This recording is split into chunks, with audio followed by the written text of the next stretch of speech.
Hello, welcome back to Margaret English School. I'm Teacher Sue. Dini maro TOEIC reading question part of the part 5 tema ami myara mi kon le taku the chat ji aw ba no. So part 5 tema the word from awareness so ra mi kon pyo le mi da mya ba right. The word form si jaw mi de mi kon ba no. Ami myara mi kon le phit ba re. So mi kon le chmo chat phat ji me. The dishes offered at Moodridge Cafe take a blank long time to prepare compare with those at other restaurants. Ordiniyama optional legally bita bono relative relations relatively ဆိုရဟာမျိုးပေါ့နော်ဆိုတော့အဖြေမှန်ကပါလဲဆိုလို့ရှင်ကျမတို့ဒီနေရာမှာအဖြေမှန်က relatively D ဖြစ်ပါတယ်အဲ့တော့အဲ့အဖြေမှန်ရအောင်မလို့ကျမတို့ဘယ်လိုစဉ်းစားလဲဆိုတာတစ်ချက်ကြည့်ကြည့်အောင်ပေါ့နော်အဲ့တော့ column တစ်ခုကိုကြည့်တဲ့အခါမှာကျမတို့ကအဲ့ option တွေကိုမကြည့်ခင်မှာအဲ့ column ရဲ့ရှေ့မှာရှိတဲ့စကားလုံးနောက်မှာရှိတဲ့စကားလုံးကိုကြည့်ပြီးတဲ့အခါကျလို့ရှင်အဖြေကိုစဉ်းစားရပါတယ်ဆိုတော့ column ရဲ့ရှေ့မှာရှိနေတာက A article ပေါ့နော်နောက်မှာရှိနေတာဒီlong time ဆိုတဲ့ noun phrase လေးပေါ့နော် long ကကျတော့ adjective time ကကျတော့ noun ပေါ့နော်ဆိုတော့ဒီနေရာမှာကျမတို့က option လေးကိုကြည့်ကြည့်လိုက်လို့ရှိရင်ပထမအဆုံး option ဒီ related ဆိုတဲ့ adjective ဖြစ်နေရယ် related ဆိုတဲ့ adjective ဖြစ်နေတဲ့အခါမှာအဲ့တော့တစ်ခါလေးကြားလို့ရှိရင်စကားလုံးတစ်လုံးကိုအတိတ်ပဲမသိပေမဲ့လည်းသူ့နောက်မှာရှိတဲ့ suffix ပေါ့နော် suffix ရဲ့သဘောတရားကိုကြည့်ရတဲ့အခါမှာသူ့နားလည်သဘောပေါက်နိုင်တဲ့နည်းလမ်းတွေရှိတယ်ပေါ့ဥပမာ relative ဆိုတဲ့စကားလုံးဒီအနောက်မှာ ed ပေါင်းထားတယ်ပေါ့နော် ed ပေါင်းလို့ရှိရင်ကျမတို့နှစ်ခုဖြစ်နိုင်တယ် adjective တော်၎င်း past participle တော်၎င်းဖြစ်နိုင်တာပေါ့နော်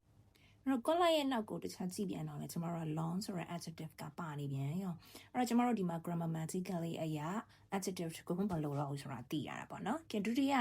relative ကိုကြည့်ကြည့်အောင် relative ive ပါလို့ရှင်ကျမတို့နှစ်မျိုးဖြစ်နိုင်တယ် noun တော့၎င်းเนาะဆွေမျိုးဆိုတဲ့ noun တော့၎င်းဒါမှမဟုတ်ရှင် relative သက်ဆိုင်ရာသက်ဆိုင်တော့သူနဲ့ဆက်ဆက်နေတော့ဆိုတဲ့ adjective လည်းဖြစ်နိုင်တယ်ပေါ့နော် ive suffix အရာအဲ့တော့ဒီနေရာမှာ relative ဆိုတဲ့ဆွေမျိုးကကျမတို့ဒီ sentence နဲ့ဘာမှကိုမဆိုင်တာပေါ့နော်ဘာမှကိုမဆိုင်ဘူးသူနဲ့ဆိုင်တဲ့ adjective ကကြတော့လည်းနောက်မှာ adjective ပါပြီးသားမလို့ကျမတို့မလို့အပ်တော့ဘူးကနောက်တတိယတစ်ချက်ကိုကြည့်အောင်တတိယချက်ကကြတော့ relation เนาะ noun ဆိုတဲ့ဟာကျမတို့ဒီ sentence မှာ noun ဆိုတဲ့ဟာမလို့အနောက်မှာ time ဆိုတဲ့ noun ကပါပြီးသွားပြီအဲ့တော့ဒီ column ရဲ့အနောက်မှာပါတဲ့ long ဆိုတဲ့ adjective ကို modify လုပ်ဖို့ adjective ကိုအထူးပြုတဲ့ဟာပါရှိမလဲဆိုလို့ရှိရင် adverb ရှိမယ်အဲ့ဒါကြောင့်မလို့ကျမတို့ဒီနေရာမှာ relatively ဆိုတဲ့ option D ကိုရွေးချယ်ရတာဖြစ်ပါတယ်ပေါ့နော်ဆိုတော့ relatively ရဲ့အဓိပ္ပာယ်ကဘာလဲဆိုလို့ရှိရင်သူက dramatically တို့ extremely တို့ရဲ့ ဆက်ကျင်ပဲဖြစ်ပါတယ်ဒီ small difference ကိုပဲပြတဲ့adverb တစ်ခုဖြစ်တယ်ပေါ့နော်ဆိုတော့ကျမတို့ဒီနေရာမှာဒါလေးကို option နဲ့ယူလိုက်တာပေါ့နော် option တစ်ခုကိုကျမတို့လုပ်တဲ့အခါမှာမှန်ကန်တဲ့ဒီ option တစ်ခုကိုရွေးရုံနဲ့မပြီးဘဲနဲ့ကျန်တဲ့မှားတဲ့ option တွေကလည်းဘာကြောင့်မှားတယ်ဆိုတာလည်းကျမတို့တက်သိပြဖို့လိုတယ်ပေါ့နော်အဲ့ဒါခါကျတော့မှကျမတို့ရွေးထားတဲ့ option ဒီတကယ်ကိုမှန်တဲ့ option ဖြစ်တယ်ဆိုတဲ့ဟာကိုသိရမှာဖြစ်ပါတယ်အဲ့တော့ဒီ TOEIC question ကကြတော့ word form awareness ကိုမေးထားတဲ့မေးခွန်းဖြစ်ပါတယ်အဲ့တော့များသောအားဖြင့်တော့ကျမတို့တွေ့ရတာက